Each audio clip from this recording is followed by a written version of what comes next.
Ever wondered what really happened to the ancient Maya? You've probably heard the story.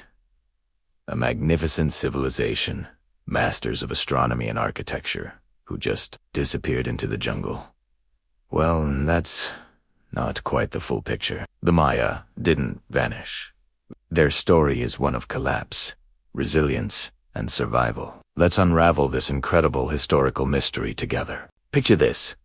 It is the 9th century, in the lush lowlands of what is now southern Mexico and Guatemala. The great Mayan city-states, with their towering pyramids and bustling plazas, are in crises. For decades, maybe even centuries, the climate has been turning against them. Severe, prolonged droughts are scorching the earth. The very lifeblood of their civilizations, a rain that filled their reservoirs and nourished their maize fields, is failing them. Imagine the desperation as crops wither and famine stalks the land. The complex systems that supported millions of people were beginning to crack under the strain. This environmental catastrophe was a huge piece of the puzzle. But it wasn't just nature's fury. Tensions between the powerful city-states were boiling over. Carved stone monuments from this era tell tales not of prosperity, but of intense warfare. Rulers, desperate to hold on to power and resources, led their people into brutal conflicts.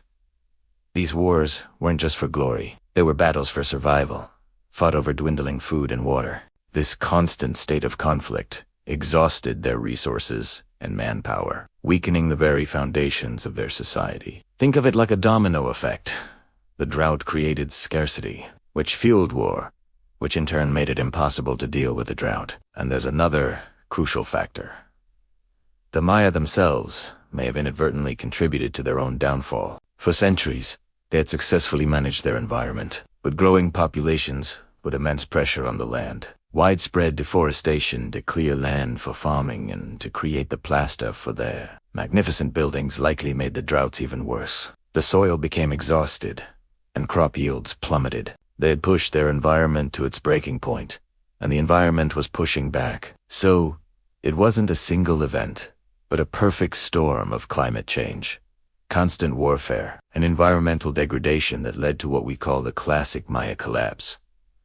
The consequences were dramatic. People began abandoning the great stone cities in the southern lowlands. Places like Tikal and Copán, once home to tens of thousands, fell silent. The grand tradition of building monumental pyramids and carving royal histories stopped. The complex political system of divine kings crumbled, leaving a power vacuum. This wasn't a single apocalyptic event, but a gradual process of decline and migration.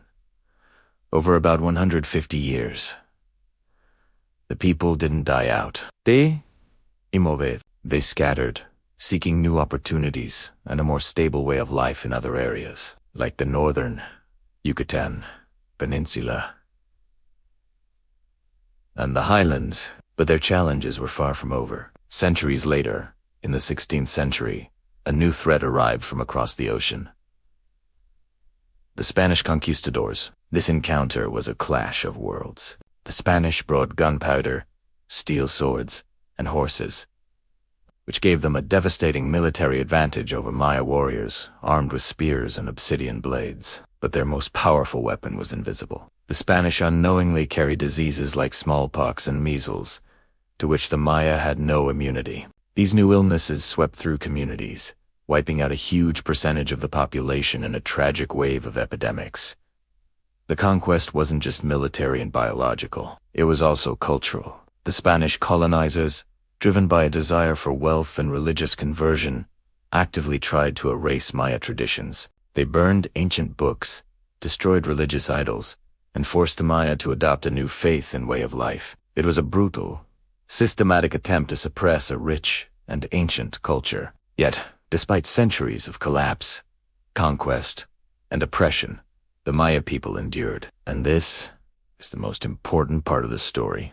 The Maya are still here. Today, more than 6 million Maya people live in their ancestral lands across Mexico, Guatemala, Belize, and parts of Honduras and El Salvador. They are farmers, artists, teachers, and community leaders. They continue to speak dozens of distinct Mayan languages and practice traditions that have been passed down for thousands of years. Blending ancient beliefs with new ones. Far from being a lost civilization, the Maya are a vibrant, living culture. Their story isn't one of disappearance, but of incredible resilience in the face of immense hardship. It's a powerful reminder that a people are more than their stone monuments. They are their spirit, their traditions, and their descendants who carry the torch forward.